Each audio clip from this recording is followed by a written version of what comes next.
वक्तू हो विसरी वई तोखे नाया पिरी मां याद सुहेल चांजे खे बर्बाद पिरी कयो तो प्यार उड़ई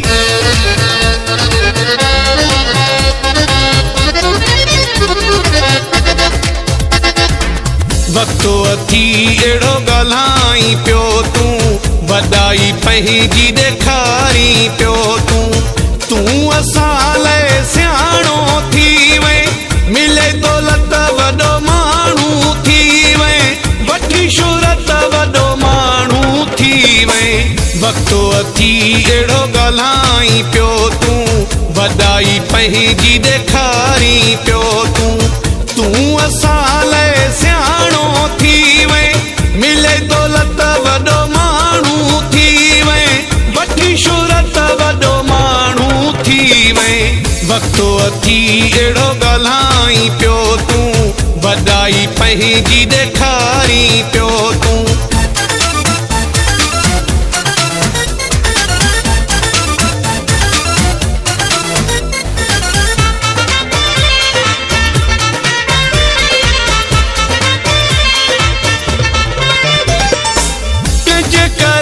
मशहूर थियो अजकल केॾो मगरूर थियो कंहिंजे करे मशहूर थियो अजकल केॾो मगरूर थियो रोज़ नवा रंग मटाई पियो तूं वॾाई पंहिंजी ॾेखारी पियो तूं असां लाइ सियाणो थी वे मिले दौलत वॾो माण्हू थी वे वठी शोहरत वॾो माण्हू थी वे वक्तो अथी एड़ो ॻाल्हाई पियो तूं वॾाई पंहिंजी ॾेखारी पियो तूं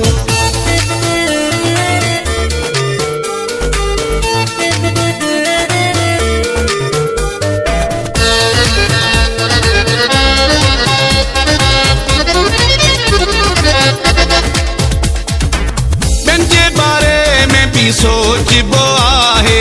रुवारे कहीं ते न खिलबो आहे पंहिंजे बारे में भी सोचबो आहे रुवारे कहीं ते न खिलबो आहे ज़ोर पंहिंजो आज़माई पियो तूं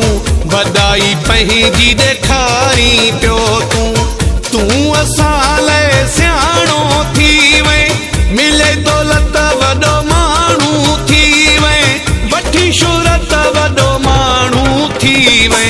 वक्तो अथी एड़ो ॻाल्हाई पियो तूं वॾाई पंहिंजी ॾेखारी पियो तूं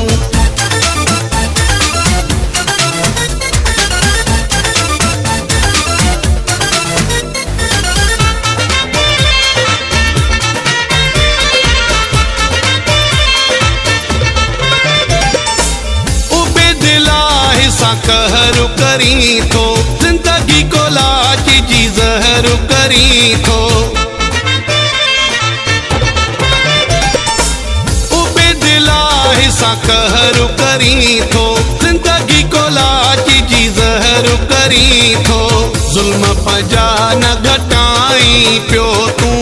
वॾाई पंहिंजी ॾेखारी पियो